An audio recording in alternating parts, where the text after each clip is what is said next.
In today's training, I'm going to walk you through the new process we have in place for how to enter NAFs with minors on them. As you can see, we have Johnny and Jane Doe as our parents, and they have a minor, Tristan, that they're looking to add. Just like any other CIP situation, we always want to start with the investors. They're technically the most important people on this form, and they are who we need to update first. So, just like every other time before, I'm going to search for my first investor since he exists. And now that I'm in his profile, I'll click that new NAF button. What type of account are you setting up? This is talking about the parents first. Johnny and Jane are our two investors, which constitutes a joint NAF. So I'll put joint and put 2, and I'll press next. So now, since we started with Johnny, all of his data populates. Looks good for our purposes. I'll press next. And here we're going to get a search bar that's going to ask us to look up an existing client, or we can click next and we can add somebody brand new. Jane does exist, so I'll press next. And now I can review her profile, and for our purposes, things look good. Now we have a new question. Do you have a minor to create an update? You will now see this question within every NAF process in Atlas.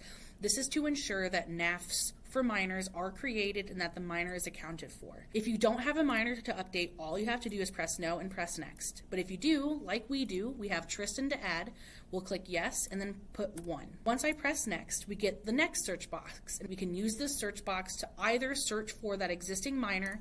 Tristan doesn't technically exist, so if I tried to search for him, he's not going to populate. So based on what this is telling me, I'm going to click next and add a new person. And here we can see we have a bunch of blank fields, so I can now go ahead and add Tristan as a minor. Just going to go through and add everything as needed. The address filtered in from his parents.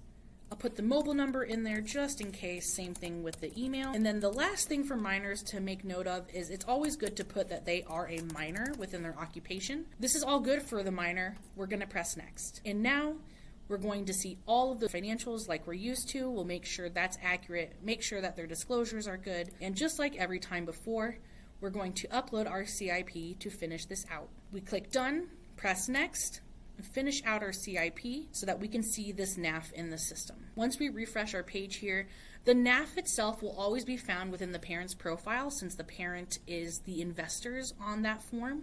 However, now if we go ahead and look for Tristan, we can find his profile. And once we're in this profile, if we scroll down just a little bit, we can confirm that he is created as a minor, just like we need. That is how you're able to create and update minors within Atlas with this new process. If you have any questions, please email atlas@harbourinv.com.